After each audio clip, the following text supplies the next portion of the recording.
KFSR 90.7 FM, and CMAC, Comcast 93 and AT&T 99 present the Central Valley Ledger, formerly San Joaquin Spotlight. Tune in to 90.7 FM or Comcast 93 and AT&T 99. I'm your host, Sevag Tateosian. This is the Central Valley Ledger, formerly San Joaquin Spotlight, and our guest is Carol Vander. Miss Vander is with an organization called Circles Fresno. Welcome to the program. Thank you. So before we begin talking about the organization, which I was fascinated with, by the way, Right. I read about it over the weekend and I thought, wow, very nice that we have an organization like this in Fresno.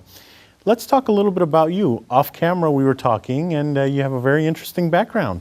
Oh, well, I've been in Fresno since 1983, and I started working at community medical centers there as actually a nursing instructor, and kind of got into management with diabetes care, and eventually ended as the director of neuroscience when I retired just a couple of years ago. So I've been there more than 22 years. And before that, we were talking, and you're from Massachusetts, Yes, so East Coast to West Coast. Yeah, I grew up in Massachusetts, yeah. And Boston is a great city. I love Massachusetts, but I really like Fresno. I'm really happy to be here. So, and you've been in Fresno for such a long time that you've seen this community Yeah. change and grow, and Absolutely. so much different than when you first came? Very different, yeah, absolutely. It's So really grown. you, with your background and your education, you can be a part of any organization. I mean, nonprofit organizations would love to have someone like you involved. Why this organization, Circles Fresno? That's a great question. I really put a lot of effort into my work, and long hours, and I really wasn't giving back to the community when I was working as much. And when I retired, I really wanted to find something that was meaningful. And I looked at various things like health teaching, or food bank, or even court advocacy. And suddenly I saw a write-up about this program, and it just really hit me. It's really about people who are really trying to get ahead, and through some setback, maybe not through any fault of their own, but they just are not getting ahead, and they just need a boost, they need some help. And to me, this seemed an amazing way to help people. So I actually called up and then came to visit the organization, and then actually met one of the nurses that I used to work with there. So Small world. yeah. And one of the things that my wife and I talk about constantly is, it's easy for somebody to go from, good living, paying their bills, good credit rating, to the flip side. I mean, you lose a job, or your health plays a factor. How close are people from that line? I mean, and it may be a tough question, I hate to put you on the spot, but if there's a line between poverty and someone, quote unquote, making it, how close are we to that? Wow, Fresno has a huge problem with poverty in Fresno County, Fresno and Tulare County. Actually, they've just made the top 10 list in 3 categories for the biggest concentration of poverty among African Americans, among Latinos, and among non-Latino white people. That it's I think just a breath away sometimes for people. There's just not enough opportunity, is what it seems like.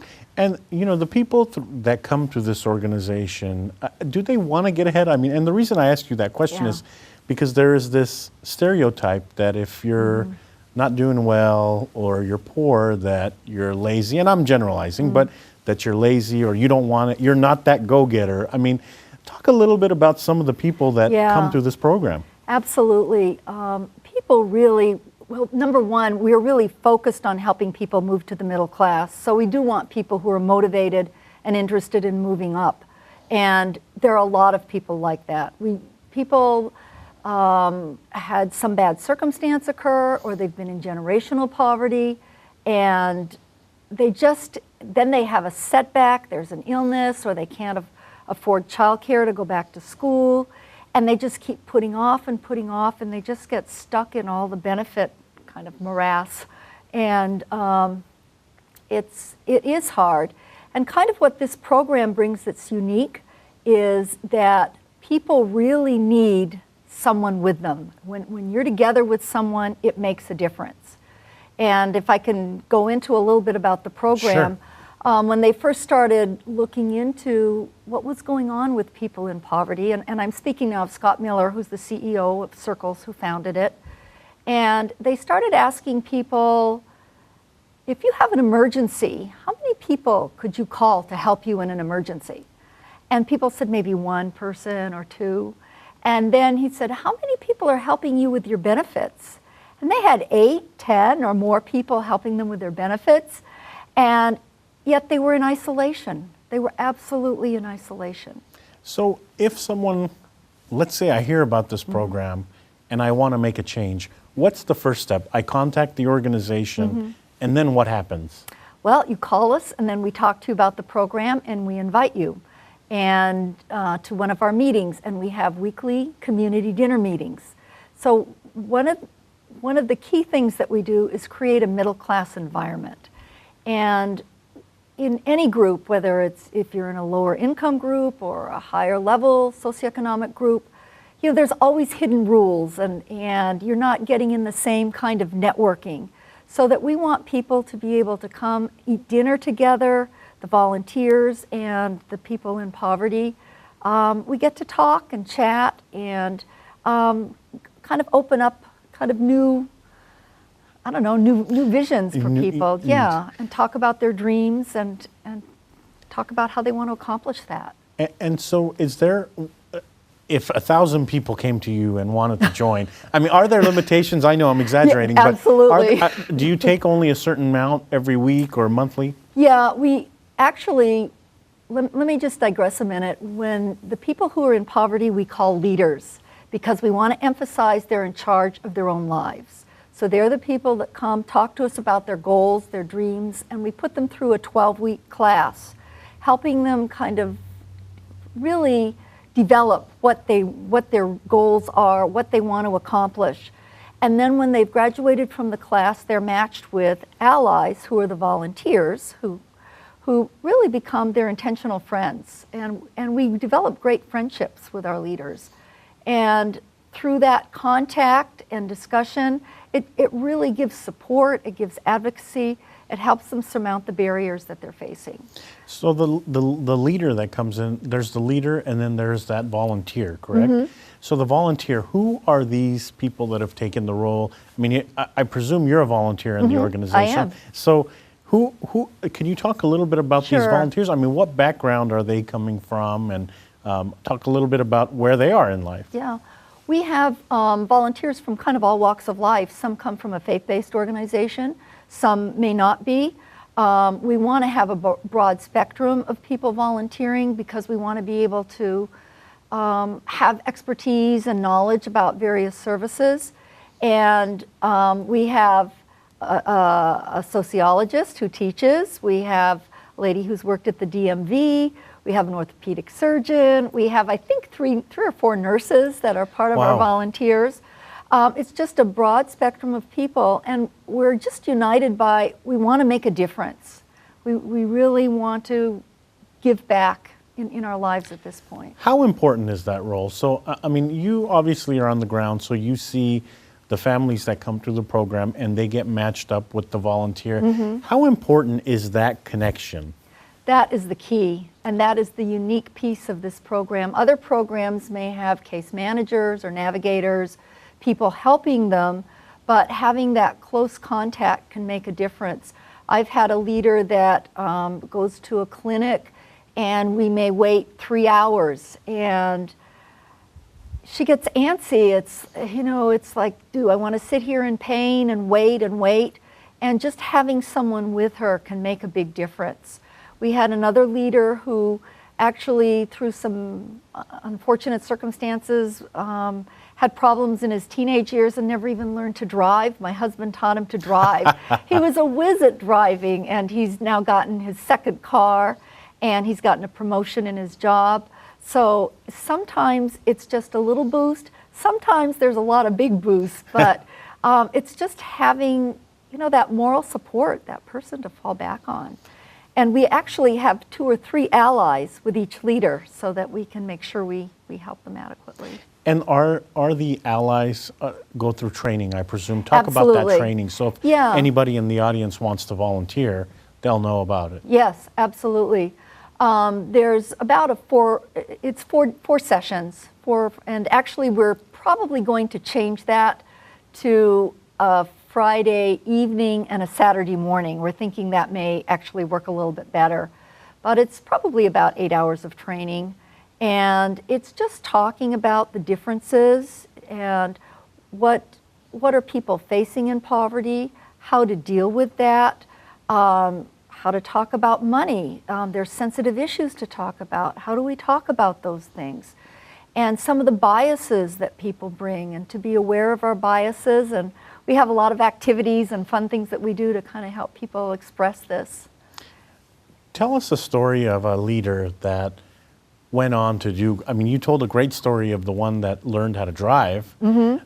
Any other stories that come to mind about people who go through the program and they're successful? Yeah, we do. We have a gal who has been a manager in their Section 8 housing, and she has been working there. She hadn't graduated high school, and one of our volunteers is a teacher, and so she helped tutor her with the GED, and so she just recently passed her GED. She's so excited, and then she wants to get a real estate license, so she's enrolling in a program for that. And then the manager of actually the owner of the program is going to set her up in a different setting to actually manage the whole housing. It sounds like she's on her way. She is. And I don't want to give false hope. It isn't that everyone has such spectacular progress. But there are other people, it's every month at the beginning of the month, we have papers that we write down goals. People are asked to write SMART goals, which are S is for specific, measurable, achievable, results-oriented, and time-based. And then at the end of the month, they do small steps, small goals, and see if they met that at the end of the month. And we actually ask allies to work with leaders for an 18-month period. And what we've found is that 18-month period seems to help the majority of people. Some people move out faster, but and our statistics are that about 81% of the people who go through the program will be at 200% of the federal poverty level when they Very interesting.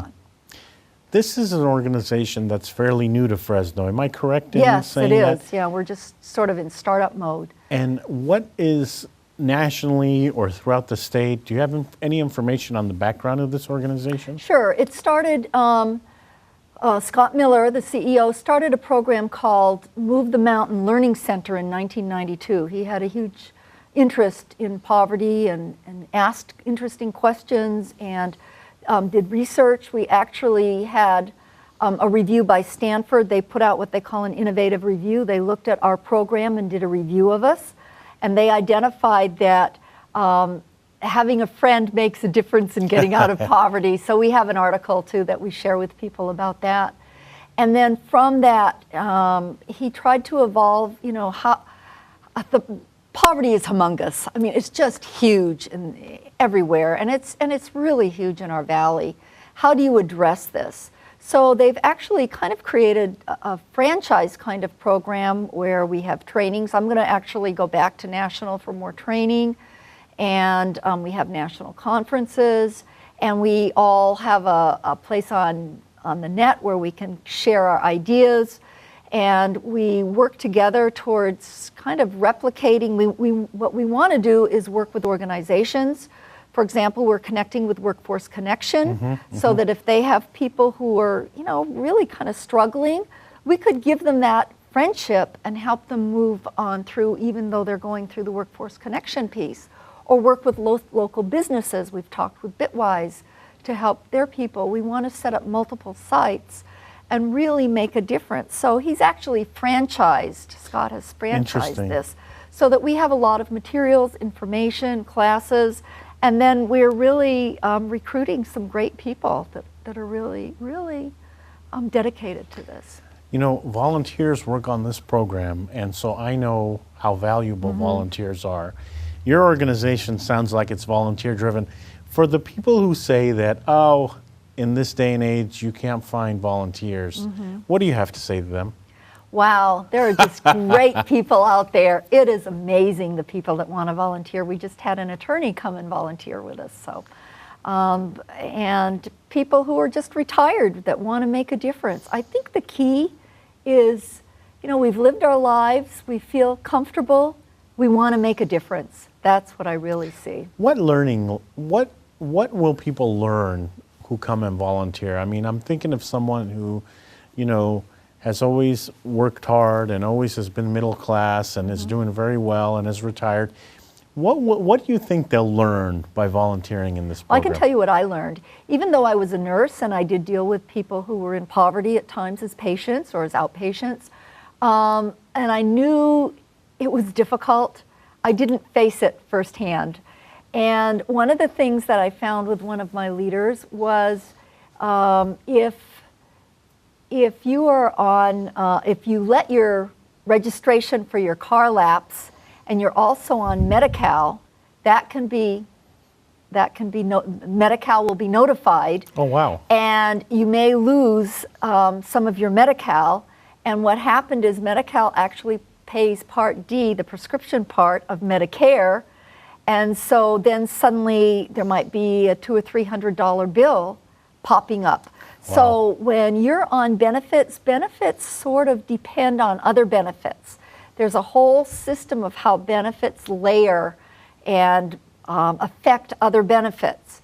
And people who are just living on the edge, barely making it, they miss one thing, it can affect 2 or 3 other things. So this person's car was not working at the time, so I was giving her rides. We'd spend a day of going to 4 or 5 different organizations, talking. I would bring my brochure, talk about how she's working to get out of poverty, and see what we could negotiate, those kinds of things. And it's tough. You almost have so much time managing your benefits that it's almost hard to try to get ahead. It's demoralizing, is really what it is. And we're going to put up a chart for our audience members to see. I'd like you to talk a little bit about what this chart is. Yeah, of course. Well, number one, we're called circles. Circles. And so okay. Circles means that the leader has a circle around him or her, and that circle would be 2 or 3 allies. There's also a coordinator. I'm the coordinator of the program. I try to make all the different components work. And then there's also a coach who kind of smooths the way for the leaders. And, if issues come up or, they need something, they need advice or whatever is going on, we have a coach. So that structure is in place for every leader, that there's a coach that they can call. But we really encourage them to have weekly connection with their allies. That's really the key. And then we also are building infrastructure, and that's what we're doing right now. We're trying to recruit more volunteers, and we're trying to build an advisory committee that is made up of, and you can see on the chart here, businesses, social services, health, government, social capital, which is where, I help you with this, and then you'll help me with that, and setting up networking. And then we also have separate committees such as services, which would be benefits. There's an education and jobs that we're just looking for what are opportunities and bringing that to the people. Jobs and education, community, where we have our community dinner, and we work with the Food Recovery Network, which I can tell you about in a few minutes. And then there's the Big View team, and I haven't spoken to the systemic barriers, if I could go on about that. Sure. What we find is that someone may get a raise and they may get $40 or $50 a month, and they might just be on the edge, and they might lose $200 or more a month in maybe CalFresh food stamps. That's a huge hit. People give up raises, promotions. A mom with 2 children living on, $18,000 a year. It's incredible. It's so difficult. And it keeps people, our system actually keeps people in poverty. So another thing that this program is doing is working with legislators to develop off-ramps so that if you lose if you gain $50 in income, you would only maybe lose $50 in a benefit, or how to make that work. And our success is in Pennsylvania. There's a chapter there working with the Pennsylvania legislators there's a bill wending its way through the legislature there to see if that can make a difference. So we're all curious how that's going to come out. Let's see how that plays out. Yeah, but that's another role that we want our organization to have. So I'm a fairly conservative guy. I go both. I say, we need to help people, and then the other side of me says, you know what? I worked since I was 16. Yeah. That's all I know. That's all my parents did, and they came to this country with nothing, and they're comfortable. I mean, but they're both parents working, and so when I come in, someone like me, why should I care? I mean, I do care, but then there's a side of me that says, you know what? If I did it at 16 and I was able to raise a family, and my parents did it, everyone else should do it. I paint everybody with that brush. Why should I care? Because just look at the economy, just look at generational poverty. There's a system that's actually is against it's not that they just aren't making it, it's that it's almost stacked. It's so really stacked against them. So absolutely. There's more to it than just work hard and you'll get somewhere. It is, and also it's so great, like to see our gal who is working on a real estate license, to see her, she is so motivated. And she had it took a long time actually. There was someone talking her into coming to our program, and she just didn't get it, she didn't see. And it's just so rewarding to see people who really want to move up, get up and have that opportunity. And the people who come through the program, almost all of them are there because they want to make a difference in their life, right? I mean, there's no other benefit other than making a difference to their life. It is. And we don't accept people who are homeless, for example. We want people to have some financial stability.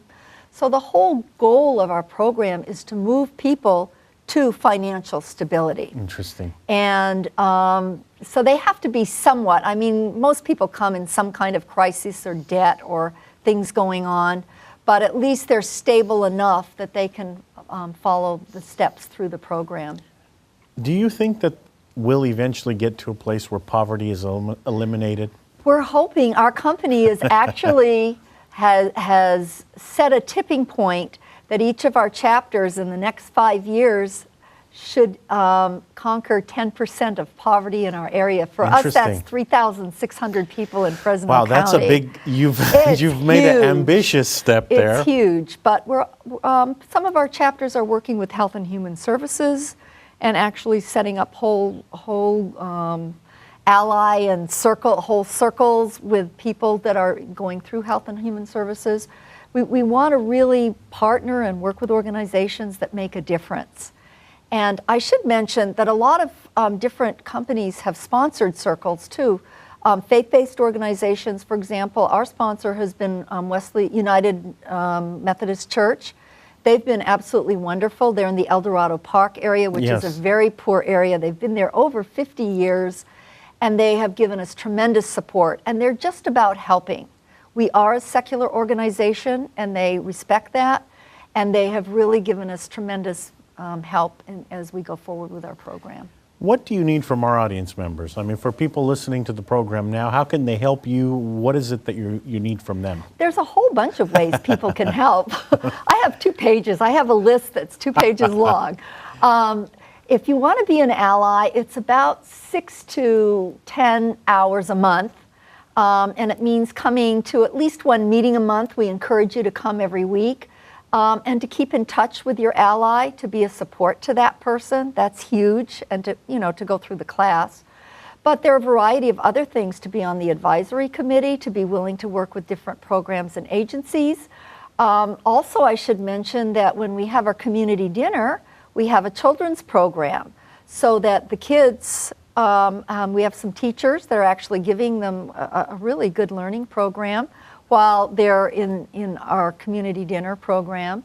And we also have the Food Recovery Network, which, could I fit Sure. that in right here? Sure. The Food Recovery Network was started, I think, in 2011 back east with the universities, where they saw the tremendous amounts of food just being tossed out. And so it's a collaboration between community businesses and students. So students earn community, points for working in the community, and they'll go to restaurants and deliver. So DeChico's, Interesting. students will deliver twice a week pasta from DeChico's for our community dinners. And USDA, and we work with Food Bank, and the United Wesley Methodist Church works with us as well. So that it sounds like your organization is really on the ground making an impact. It's starting. It's starting. Good. We're building a lot, and we have a lot in progress. We could talk for another hour about poverty in this area, but unfortunately we are running out of time this week on the program. How can people find out more information about this organization? Okay, they can call us. They can call me, 559-797-5304. And I'm Carol Vander, Meer, and I would love to talk to anyone who's interested. That's all for this edition of the Central Valley Ledger, formerly San Joaquin Spotlight. Our guest has been Carol Vander, Meer, a part of this organization called Circles Fresno. Thank you for being here. Thank you. Thank you to the volunteer crew that make this production and every production possible. We couldn't do this without them. Their names are in the credits at the end of this program. They're in the studio now making us and look and sound wonderful, so thank you to them. To our audience members watching this broadcast on Comcast 93 and AT&T 99, the CMAC channel, hope you enjoyed the program. And to those listening to us on KFSR 90.7 FM, hope you enjoyed the show this week. I'm your host, Sevag Tateosian. Tune in next week to a new edition of the Central Valley Ledger.